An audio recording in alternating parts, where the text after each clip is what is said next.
Chicken কষা করছি, আপনারা ভিডিওটা প্রথম থেকে শেষ পর্যন্ত দেখতে থাকুন। এখানে রেখেছি এখানে 750 চিকেন রেখেছি, একটু অল্প হলুদ, নুন আর লেবুর রস মাখিয়ে রেখেছি। আর এখানে আলু নুন হলুদ দিয়ে রেখেছি, একটু ভেজে নেবো কাঁচা আলু। রসুন 2 চামচ, 4টে বড় পেঁয়াজ কুচি করে রেখেছি ছোট ছোট। আর এখানে আদা রসুন 2 চামচ বাটা আছে। এখানে 2টো টমেটো পেস্ট করা আছে আর দই আছে। এবার তেল গরম করতে দিয়েছি, ওতে আমি আলুগুলো ভেজে নেব। আলু ভাজা হয়ে গেছে, দেখুন একটু লাল লাল ভেজে নিয়েছি। এবার তুলে নিচ্ছি। আলু ভাজা হয়ে গেছে, এই তেলে আমি চিকেন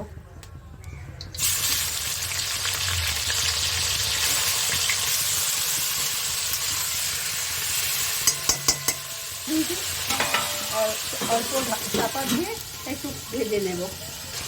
চিকেনটা চাপা দিয়ে ভাজছিলাম, এখন একটু চাপাটা খুলে রেখেছি। এই জলটা মরে গেলে একটু লাল লাল ভাজা হয়ে গেলে নামিয়ে নেব। গ্যাসটা বাড়ানোই আছে, বাড়িয়েই চাপিয়েছিলাম, বাড়ানো আছে।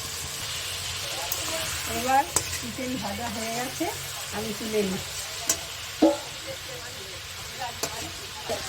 চিকেন ভাজার তেলে আমি 2টো তেজপাতা 4 টুকরো করে ছিঁড়ে দিলাম, আর 2টো এলাচ, দারচিনির টুকরো আর 2টো দারচিনির টুকরো আর 4টে লবঙ্গ। ওই তেলের মধ্যে একটু ভেজে নেব, তারপর পেঁয়াজটা ভাজবো।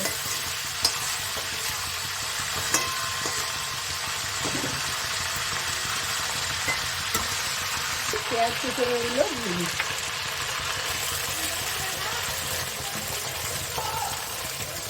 পেঁয়াজগুলো লাল লাল করে ভেজে নেব, তারপর আদা রসুন বাটাটা দেব।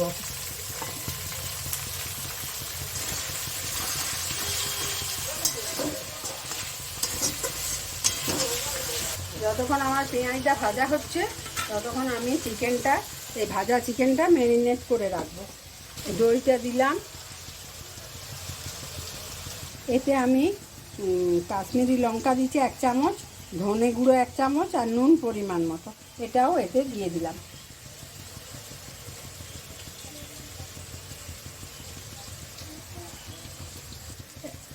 ছোটো চামচের 1 চামচ গরম মশলা দিলাম, আর এই যে 3টে দিয়ে ম্যারিনেট করে রেখে দেব।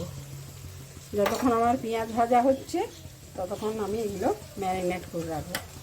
গরম আছে না।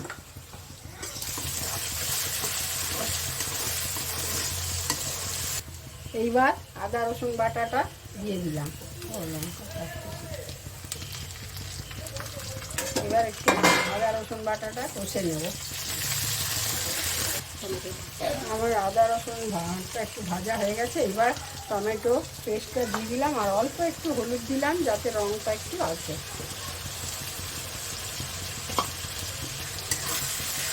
একটু নেড়ে নেব যাতে টমেটোর কাঁচা গন্ধটা চলে যায়।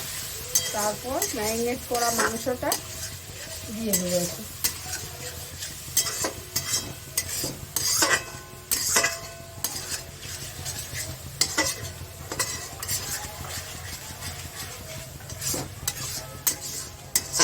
মশলা ভাজা হয়ে গেছে কষা। এইবার আমি ম্যারিনেট করা চিকেনটা এর মধ্যে দিয়ে দিলাম।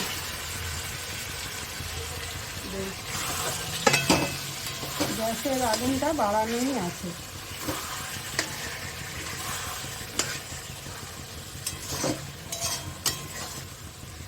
এবার আলুগুলো ভেজে রেখেছিলাম দিয়ে দিলাম ওর মধ্যে, সব একসঙ্গে কষবো।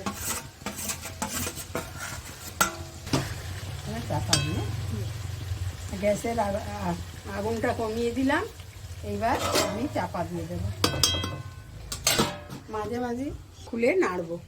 এবার আমি একটু নেড়ে নেব, চাপাটা খুলে একবার নেড়ে নেব।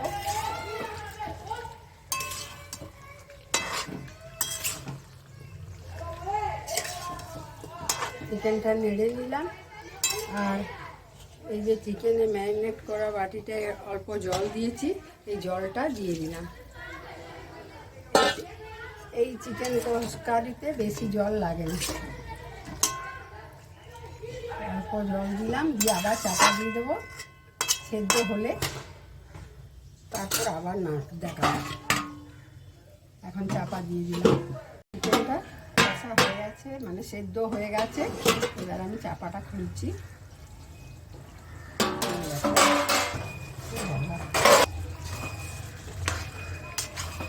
এবার আমার চিকেন কষাটা হয়ে গেছে, এবার রেখেছি, দিয়ে দিলাম।